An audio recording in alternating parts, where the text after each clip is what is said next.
Good.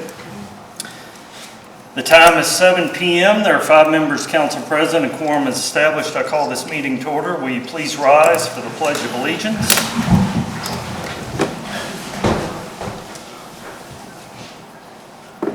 I pledge allegiance to the flag of the United States of America and to the republic for which it stands, one nation, under God, indivisible, with liberty and justice for all.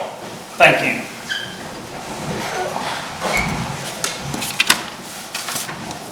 I'd ask council for a motion to amend the agenda for this evening. I'm asking to strike item number 8 on the agenda, and then also add what will be item number 10 on the agenda. That's going to be Resolution R8 2026. I placed that on your desk. That is, they all moved down. They're all going to move down. Resolution R8 2026 is a resolution of the City of Mount Sterling, Kentucky, authorizing the submission of an application to the U.S. Department of Justice, Office of Community-Oriented Policing Services, for funding through the FY 2026 Law Enforcement Mental Health and Wellness Act program. So I'd ask for a motion to amend the agenda. Got a motion, Murphy, second Barnes. Any discussion, questions? All in favor signify by saying aye. Aye. Any opposed? Motion carries. Thank you. The agenda is amended. Next item on the agenda is public comment. We have an individual named Thomas who wishes to address council. Thomas, welcome. Come up to the podium. Podium's yours. We ask you keep your comments to 5 minutes or less. Thank you. Good evening, Mayor Botts and members of the council. Last month, I submitted a Kentucky Open Records request under KRS 61872. During that process, I was repeatedly asked to provide additional identifying information, including my last name and my address. My understanding of KRS 61872 is that a resident of the Commonwealth has the right to inspect public records subject to the exemptions contained under KRS 61878. And that the statute does not require a requester to provide more additional information simply to inspect public records. Because of that interaction, I submitted a second open records request asking to inspect the most recent training of any and all Mount Sterling personnel regarding the first, fourth, or civil rights training. 2 days later, I received a call from City Hall informing me that there were no such records responsive to my request. I specifically asked whether that meant no such training records existed, and I was told I was correct. Under KRS 62010, members of the council take an oath to support the Constitution of the Commonwealth and the Constitution of the United States before assuming office. Mayor Botts, as you're aware, you also took a similar oath when you joined the United States Marine Corps. Thank you for your service. I believe those oaths deserve more than our good intentions. They deserve ongoing education. Constitutional rights are constantly interpreted and clarified by the courts, and public officials who regularly interact with citizens benefit from understanding those legal developments. Across our country, municipalities have faced significant litigation after courts found violations of citizens' constitutional rights, including First Amendment rights. These cases can result in substantial financial liability, attorney's fees, and loss of our public's trust. Regardless of anyone's political views, I feel we should all agree that avoiding preventable constitutional violations is in everyone's best interest. As I review the City Council's meeting rules, one provision caught my attention. It states, citizens are asked to refrain from taking personal attacks on the mayor, members of the City Council, city employees, or other citizens. Vulgar and foul language will not be tolerated. I would simply ask the council to consider how the provision is interpreted and how it is enforced.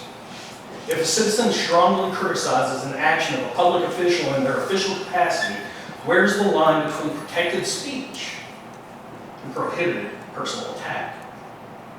Likewise, what does "will not be tolerated" mean in its practice? Is there a defined enforcement policy? These are important constitutional questions that deserve careful consideration. My purpose tonight is to not criticize anyone publicly. My goal is to help reduce legal risk for the city, improve public confidence, and ensure that both citizens and public servants understand the constitutional rights that govern these interactions. Therefore, I respectfully recommend the council consider providing periodic constitutional and civil rights training to elected officials and city personnel, including our PD and our sheriff's office. Such training would help protect the rights of citizens, support city employees in carrying out their duties, and resist the city's exposure to unnecessary litigation. I appreciate your time this evening and your thoughts and consideration. Okay, any questions? Thank you for your comments, Thomas. Yeah, we do go through city council training. Like when I was elected an official, I went to Frankfurt and I did a 3-day training course. I went to Moorhead, Yeah, and so we do Kentucky do League of training. Cities. It may not be something that's on record, but we actually go and participate in those classes and courses. I work in a condition of where I assess policies, procedures, and I identify gaps. The 11th Amendment in my work is if it is not documented, it is not done. Well, it would be through the state because we got educational certificates, but I don't know. So it is documented, it just might not be here at City Hall because we were part of the Kentucky City League. I would be of the opinion you own those training records, and they would be found where public records request would be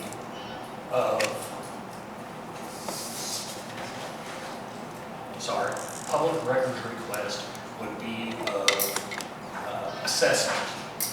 And if that is not available, then the assumption to the community is that no one's performed such training. Yeah. Well, legally, I don't know what that responsibility is, but I do know that we were trained. So.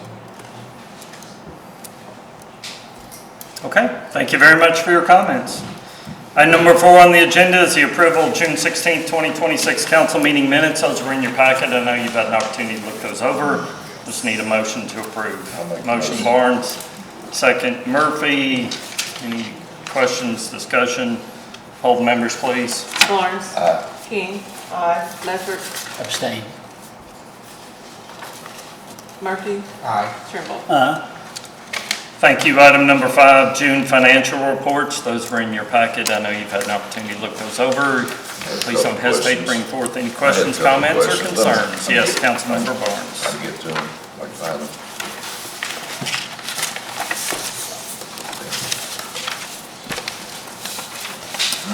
Let's see here.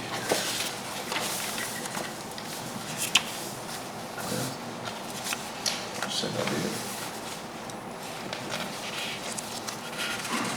I saw where we had somebody, John's towing service, towing something from London. Is that one of your? One of your? Okay, I just thought that kind of, That one stopped on the interstate, so that's the one that stopped on the interstate. We had to get a vehicle to get down and get that back. and another thing is, what is Sustainable Streams LLC? Yes, as you recall, that is the engineering firm which is working the design package for our green sinks. Okay, So we are paying them to do the design, which they're coming next month to brief council? It's just a sizable check there, I just It wondered. is, yes. And that will be reimbursable to a large extent once we get the easements in place.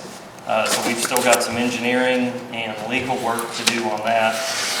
And then once that's done, just speaking ahead, the design is complete, then we can go out to seek funds for construction of those green sinks.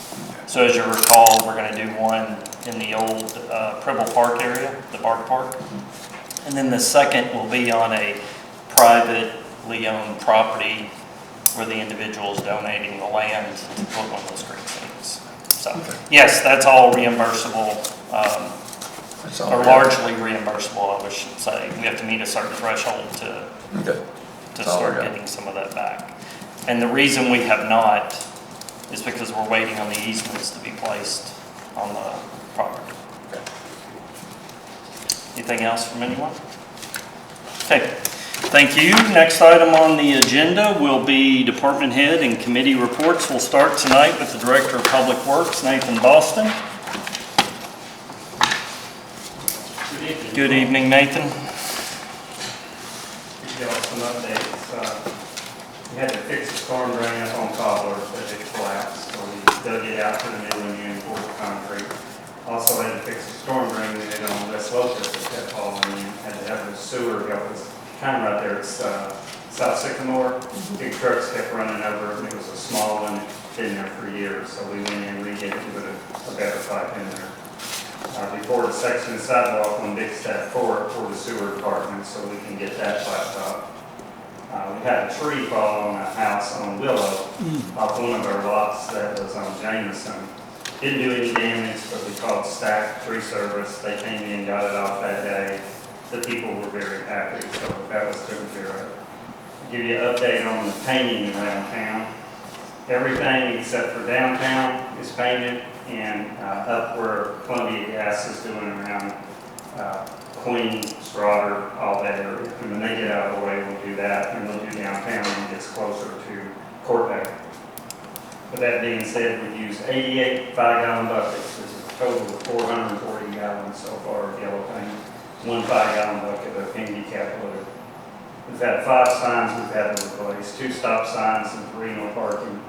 The stop signs run us about $70 just for the sign, not counting the poles and the guy's time to put them up.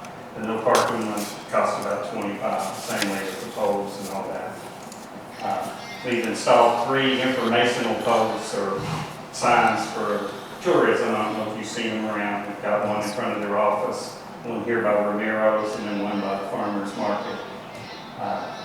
We worked on 4 police cars, and KU got all the lights installed out at the new subdivision, Phoenix Hill. They got them installed finally for them. There was 9 of them put in. So, y'all have anything for me? So the lights at Phoenix Hill, are those our responsibility? They are. They put them in, and then they fall under the city once it's set against the city. I saw you digging down by the farmer's market. That's Yeah. good one, doesn't it? We got a water leak, and it's gonna be a job. Okay. It's between the sink and the bathrooms, so we got a couple ideas, but we're just trying to see what's the best option. Porta potties- None of them seem like good options right now, do Yeah, they? not right now, but the porta potties are coming tomorrow for the farmer's market people. I have 1 handicap and 1 regular, so we'll start on that as soon as they're out of the way tomorrow. So, y'all have anything else? Thank you. Thank you. Okay, thank you, Nathan. Building Inspector, Jim Johnson. Good evening. Good evening. In the last 30 days, 11 permits, 2 single-family homes, 1 duplex, 3 accessory buildings, 2 renovations, 1 sign permit, and 1 went through zoning board of adjustment. So, staying busy. Busy month. Okay, thank you. Code Enforcement Officer, Mike McGuire.